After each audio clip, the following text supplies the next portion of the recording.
মাহফুজ আলম বলেছিলেন তিনি আর লিখবেন না। তার কথা তিনি রাখতে পারেননি, তিনি লিখেছেন। তবে লিখাটা রাখতে পারেননি, মুছে দিতে হয়েছে কিছুক্ষণের মধ্যেই। এই যে মুছে ফেলা স্ট্যাটাস, সেখানে তিনি একটা গোষ্ঠীকে রাজাকার উল্লেখ করেছেন। এখন প্রশ্ন হইল এই রাজাকার কারা, এবং রাজাকারদের বিরুদ্ধে তিনি এক ধরনের যুদ্ধ ঘোষণা করেছেন। প্রশ্ন হইল সরকারে বৈশাখী তিনি এটা করতে পারেন কিনা। আবার ধরলাম তিনি বললেন, তিনি তার বাক স্বাধীনতা ব্যবহার করলেন, কিন্তু সেই বাক স্বাধীনতা তো বেশিক্ষণ টিকল না।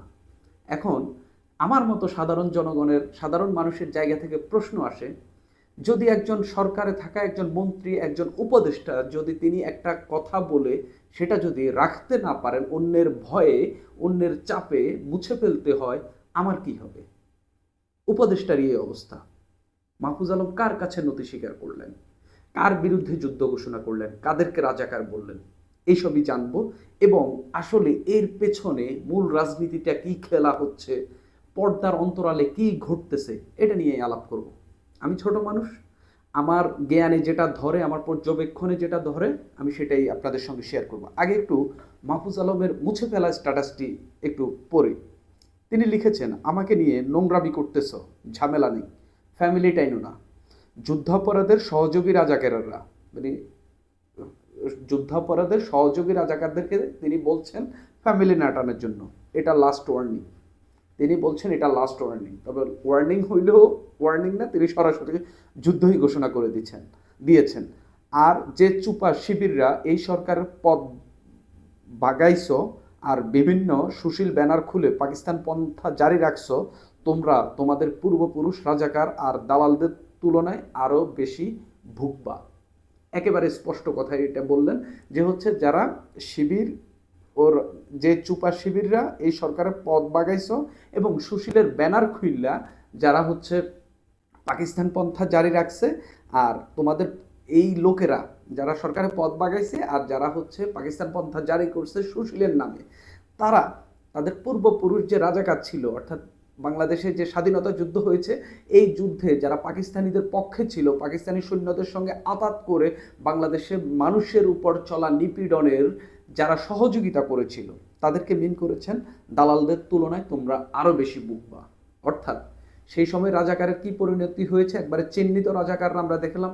বিগত সরকারের শাসন আমলে ফাঁসির কাস্টে অনেককে ঝুলতে হয়েছে, অনেকের যাবজ্জীবন হয়েছে, নানা ধরনের শাস্তি পেয়েছে, কেউ কেউ আবার বাইরেও ঘুরছেন।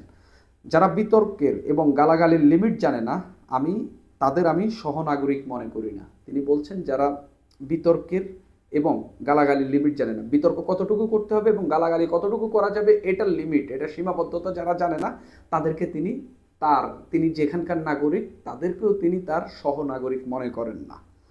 পাকিস্তানপন্থীরা যেখানেই থাকবে সেখানেই আঘাত করা হবে আমৃত্যু। একেবারে স্পষ্ট ঘোষণা দিলেন, পাকিস্তানপন্থীরা যারা থাকবেন, রাজাকারেরা যেখানে থাকবেন, সেখানে আঘাত করা হবে আমৃত্যু। ঢাবিতে এই রাজাকারদের আগে ঠেকানো হবে। আরেকটি যুদ্ধের ঘোষণা।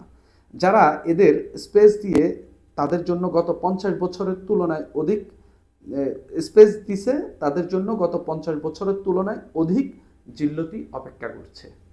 একেবারে তিনি বলে দিয়েছেন যারা রাজাকার, যারা রাজাকারের দোসর, রাজাকারের সহযোগী, সবাইকে তিনি ভোগাবেন, তিনি স্পষ্টত তাদের উপর আঘাত করবেন।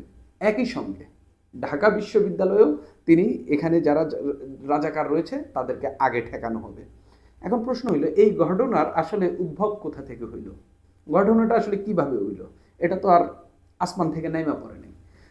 মাহফুজ আলম আওয়ামী লীগের নিষিদ্ধ হওয়ার পর মাহফুজ আলম একটা স্ট্যাটাস দিয়েছেন, যেখানে জামাতকে উদ্দেশ্য করে স্বাধীনতা যুদ্ধে যারা বিরোধিতা করেছে, যারা রাজাকারি করেছে, যারা পাকিস্তানি বাহিনীর সঙ্গে আতাত করে বাংলাদেশের মানুষের উপর নিপীড়ন চালিয়েছিল, সেই গোষ্ঠীকে তিনি বলেছিলেন যে 71-এর প্রশ্ন মীমাংসা করতেই হবে, যুদ্ধাপরাধের সহযোগীদের ক্ষমা চাইতে হবে।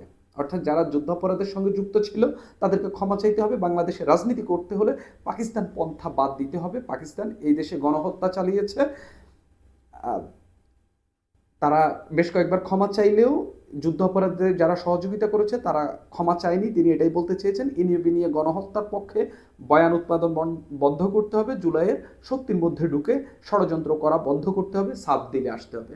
একেবারে তিনি রাজাকারদেরকে অর্থাৎ জামাত শিবিরকে তিনি স্পষ্টত একটা বার্তা দিলেন, ক্ষমা চাওয়ার কথা বললেন এবং জুলাই অভ্যুত্থানের এই যারা ঐক্য এদের মধ্যে ঢুইকা স্যাবোটাজ করার বাড়ি ষড়যন্ত্র না করতে বললেন, সাপ দিলে আসতে বললেন। এখানে তিনি আরও একটি গ্রুপের কথা বলেছেন, যেটা হচ্ছে মুজিববাদী বাম।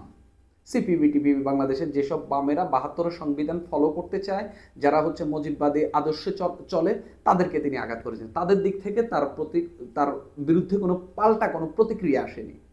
তবে জামাতের দিক থেকে, শিবিরের দিক থেকে এটা স্পষ্ট আঘাত পেয়েছেন মাহফুজ আলম। আমি এই স্ট্যাটাসের কমেন্ট সেকশানে আমি দেখলাম মাহফুজ আলম কয়েকটি স্ক্রিনশট শেয়ার করেছেন, যেখানে রীতিমতো তাকে হত্যার হুমকি দেওয়া হয়েছে। তিনি সেই সব শেয়ার করে তিনি বলেছেন তিনি এই শিবিরের কাছে খরচ হয়ে গেছেন, একেবারে স্পষ্টত এটা বলেছেন। এখানে একটি কমেন্টে তিনি এটাও বলেছেন যে হচ্ছে তিনি এই আর লিখবেন না, এরকম কথাও বলেছেন। আমি একটু খরচ হয়ে যাওয়ার এই স্ট্যাটাসটা, এই কমেন্টটি একটু পড়ি। তিনি একজনের কমেন্টের রিপ্লাই দিয়েছেন, আমি আর লিখবো না, অলরেডি শিবিরের হাতে খরচের খাতায় ঢুকে গেছি। শিবিরও আমাকে মারবে, মুজিববাদী বামেরাও মারবে, তথাস্থ। এই শেষ লিখলাম, বাকিটা রাজনৈতিক বোদ্ধারা নেতারা ভালো মনে করবেন, ইতিহাস থেকে মুক্তি দেবে।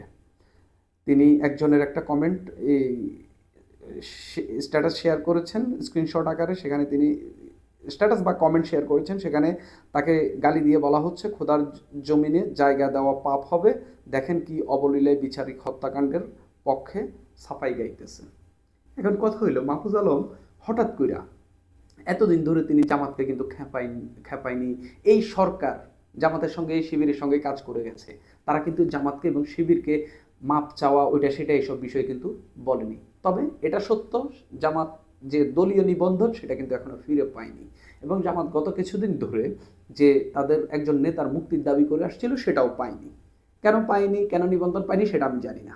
তবে হঠাৎ কইরা জামাত শিবিরের বিরুদ্ধে কেন কথা বলছে মাহফুজ আলম, আমি একেবারে নিরপেক্ষভাবে যেটা আমার আন্ডারস্ট্যান্ডিং সেটাই আমি বলার চেষ্টা করছি।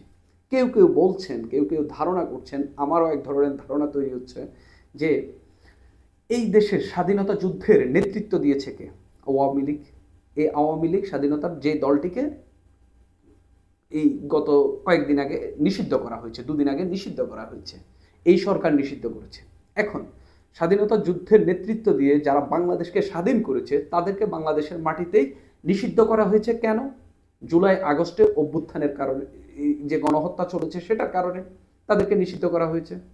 খুবই ভালো কথা। তাহলে ৭১ যারা গণহত্যার সহযোগিতা করেছে তাদেরকে আপনি কি করবেন? সরকার এই মোরাল কোয়েশ্চেনে পড়ে গেছে, নানান জায়গা থেকে এই প্রশ্নটি উঠছে। আপনি যদি স্বাধীনতা যুদ্ধের নেতৃত্ব দেওয়া দলকে তাদের অপরাধের জন্য, তাদের গণহত্যা চালানোর জন্য, সো কল্ড গণহত্যা যেটা এখনো আদালতে প্রমাণিত হয়নি, তবে আমি নিজেও দেখেছি আওয়ামী লীগের শাসনামলে গণহত্যা চলেছে, তারা নির্বিচারে পাখির মতো গুলি করে মানুষ হত্যা করেছে, কিন্তু এখনো আদালত কোনো রায় দেয়নি, কোনো সিদ্ধান্ত দেয়নি। তার আগে সরকার নির্বাহী আদেশে আওয়ামী লীগকে নিষিদ্ধ করেছে। খুবই ভালো কথা। একটা গণহত্যাকারী দলকে এই সরকার নিষিদ্ধ করেছে, তাও কিভাবে? সরকারকে নিজে সিদ্ধান্ত নিয়েছে? না, একটা আন্দোলনের মুখে তারা হচ্ছে, এই আন্দোলন অনেকেই বলে থাকেন এই সরকার নিজেরাই দাঁড় করিয়েছে। যেটাই হোক, একটা আন্দোলনের মুখে আওয়ামী লীগকে নিষিদ্ধ করা হয়েছে, ভালো কথা। তাহলে যারা ৭১ গণহত্যার সহযোগিতা করেছে তাদেরকে কি করবেন? মাহফুজ আলম ঠিক ওই জায়গায় কথা বলেছেন। এতে অপরাধের কোনো কিছু হয়নি। আপনি ২৪-এর গণহত্যার জন্য যদি আওয়ামী লীগকে নিষিদ্ধ করেন, ৭১-এর গণহত্যার জন্য কেন সেই সময়ে যে দলটি এখনো রাজনীতি করে যাচ্ছে তাদেরকে কেন নিষিদ্ধ করবেন না? তাদের বিরুদ্ধে কেন ব্যবস্থা নেওয়া হবে না? শুধু কি ক্ষমা চাইলে হয়ে যাবে? আওয়ামী লীগ যদি এখন ক্ষমা চায়, তাদেরকে কি ২৪-এর গণহত্যার জন্য মাফ করে দিবেন? একেবারেই না।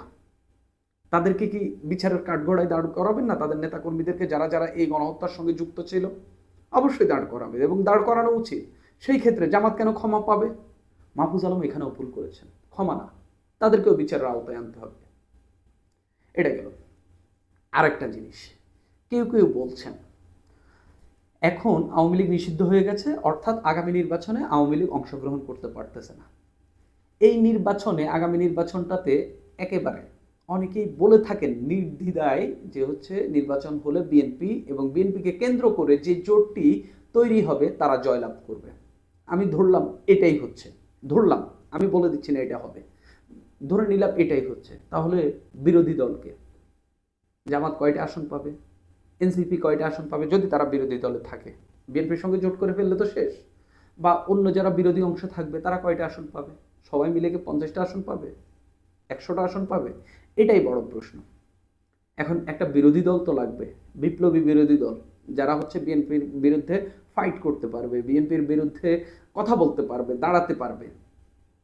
সরকার নিজের চেষ্টায় সেই গ্রুপটা তৈরি করার চেষ্টা করছে। কেউ কেউ বলছেন, আমি জাস্ট ওই কারো কারো বলাটা এনে এখানে উপস্থাপন করলাম, নানান কিছুই হইতে পারে। তবে স্পষ্টত মাহফুজ আলম রীতিমতো এই রাজাকার জামাত শিবিরের বিরুদ্ধে যুদ্ধ ঘোষণা করেছে এবং তিনি বলেছেন যেখানেই পাবেন সেখানেই আঘাত করবেন এবং ঢাকা বিশ্ববিদ্যালয়ে তাদেরকে আঘাত করা হবে এবং তাদেরকে ক্ষমা চাইতে বললেন। মাহফুজ আলমের দিক থেকে একটা যুদ্ধ ঘোষণা করা হলো বিপরীতে, উল্টা পাশ থেকে মাহফুজ আলমকে দুই এক জায়গা থেকে, তারা জামাত শিবিরের কর্মী কিনা সেটা নিশ্চিত হওয়া যায়নি, তবে আমি আমার ফেসবুকে যারা শিবিরের নেতা কর্মী যারা আমার সঙ্গে অ্যাড রয়েছে তাদের অনেককেই আমি দেখলাম মাহফুজকে গাদ্দার হিসেবে আখ্যা দিতে, মাহফুজ বেইমানি করেছে, তাকে এই মুহূর্তে ক্ষমতা এই সরকারের থেকে ছুড়ে ফেলতে বলা হচ্ছে এবং আগের কিছু ভিডিও ভাইরাল হচ্ছে, কেউ কেউ বলছেন দেশটা কি মাহফুজের বাপের কিনা, তার যা ইচ্ছা তা করবে, নানান কথাবার্তা বলা হচ্ছে। রীতিমতো একটা যুদ্ধ ঘোষণা মাহফুজের দিক থেকে হয়েছে, আর অপর অপর মানে অন্য সাইডে হচ্ছে জামাত শিবির। এখন এই যুদ্ধে এই বাকবিতণ্ডা বলেন বা কিংবা আঘাত করা হইলেও এই খেলায় আসলে কে জয়লাভ করে সেটাই এখন দেখার বিষয়। সুপ্রিয় দর্শক, আজ এই পর্যন্তই।